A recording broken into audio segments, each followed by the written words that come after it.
Hello everyone. आज हम लोग सॉल्व करेंगे एक्सरसाइज 7.2 का question 9। Find the coordinates of the points which divide the line segment joining A and B into 4 equal part. यहाँ पे आपको एक लाइन सेगमेंट दे रखा है ए बी। मान लीजिए ये है आपका लाइन सेगमेंट और ये है आपका पॉइंट ए और यहाँ पे है point B.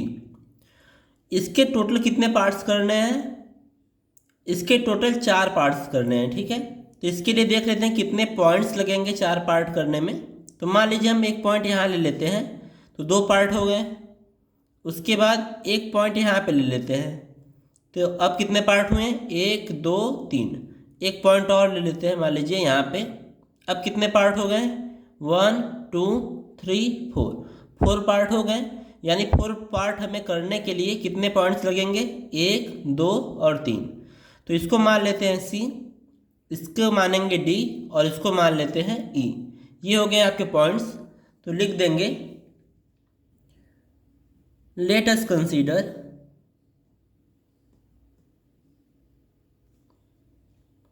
Points C D and E which divide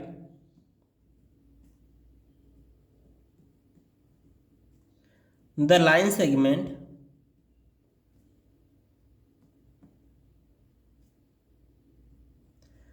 in 4 equal parts।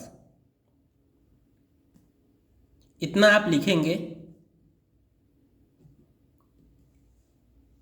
Question में ये भी दे रखा है कि जो सभी पार्ट्स है ना वो आपस में बराबर हैं। मान लीजिए अगर ये 1 है तो ये भी 1 होगा, ये भी 1 होगा और ये वाला पार्ट भी कितना होगा? 1 होगा। सभी पार्ट्स आपस में क्या है? बराबर है। तो यहाँ पे लिख देंगे since all parts are equal. सभी पार्ट्स इक्वल हैं, इसका मतलब क्या हुआ? देखिए जो पॉइंट डी है ना, इसके इधर भी 2 पार्ट हैं और इधर भी 2 पार्ट है। इसका मतलब डी जो है वो ए बी के एकदम बीच में है। तो यहाँ से हमें क्या मिला? जो डी है ना वो ए और बी का मिड पॉइंट होगा। तो therefore D is mid point of A B. और हमको ए और बी का कोऑर्डिनेट पता है, तो ए इक्वल्स टू कितना है? -2 और 2, और बी की वैल्यू कितनी है? 2 और 8। ये है आपका पॉइंट बी और यहाँ पे है पॉइंट ए। तो डी की वैल्यू कितनी हो जाएगी? मिड पॉइंट का फार्मूला लगाएंगे। तो मिड पॉइंट के लिए क्या होता है फार्मूला? x1 + x2/2 और y1 + y2/2। तो यहाँ से हमें d की वैल्यू पता चल जाएगी। तो d इक्वल्स टू हो जाएगा आपका, इसको x1 y1 बोलते हैं और इसको x2 y2। तो x1 है आपका -2 और x2 है +2 अपॉन में 2। y1 की वैल्यू कितनी है? 2 प्लस y2 की वैल्यू है 8 अपॉन में 2। इसको सॉल्व कर लेते हैं, तो इसकी वैल्यू कितनी हो जाएगी? 2 - 2 0/2 और यहाँ पे 8 + 2 10 अपॉन में 2। तो यहाँ से हमें क्या मिलेगा? जो d की वैल्यू आई ना वो कितना आया?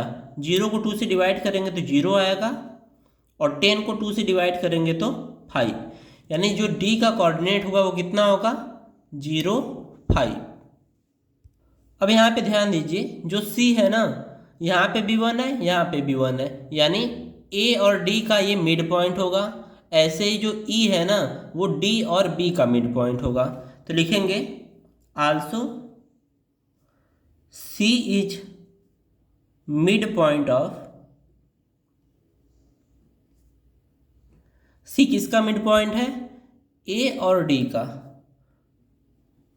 तो a का कोऑर्डिनेट हमें पता है, ये है आपका -2 और 2, और d का कोऑर्डिनेट हम अभी अभी निकाले हैं 0 और 5। तो यहाँ पे मिड पॉइंट का फार्मूला लगेगा। तो c की वैल्यू कितनी हो जाएगी? x1 + x2/2 और y1 + y2/2। आप एक बार लिख चुके हैं तो दोबारा लिखने की ज़रूरत नहीं है। तो यहाँ से हम डायरेक्ट वैल्यू भी रख सकते हैं। x1 की वैल्यू रखेंगे -2 प्लस x2 की वैल्यू रखेंगे 0/2, y1 की वैल्यू है 2 प्लस y2 की वैल्यू कितनी है 5/2। तो यहाँ से हमें क्या मिला -2/2 और 5 + 2 7/2। तो c की वैल्यू क्या आ जाएगी, 2 से 2 कैंसिल होगा तो -1 और यहाँ पे 7/2। तो यहाँ पे कोऑर्डिनेट लिख देंगे -1 और 7/2। ये c की वैल्यू हो गई। अब हम निकालेंगे e की वैल्यू। तो यहाँ पे लिखेंगे आल्सो, जो e है वो किसका मिड पॉइंट है, d और b का। तो e is mid point of DB। तो D का कोऑर्डिनेट कितना है 0, 5 और B का कोऑर्डिनेट क्वेश्चन में दे रखा है 2, 8। तो यहाँ पे वैल्यू पुट कर देंगे। जो E का कोऑर्डिनेट है वो कितना हो जाएगा x1 + x2/2 और y1 + y2/2।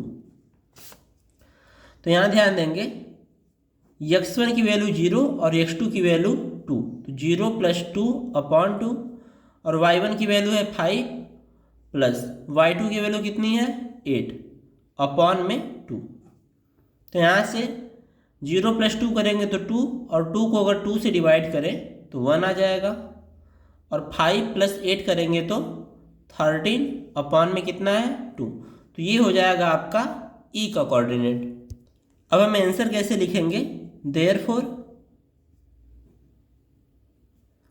पॉइंट्स क्या क्या हो जाएंगे, जो C है वो कितना है -1 और 7/2। दूसरा जो पॉइंट है वो D है, वो है आपका 0, 5 और जो तीसरा पॉइंट है वो है आपका E यानी 1, 13/2 और यही हमारा आंसर होगा।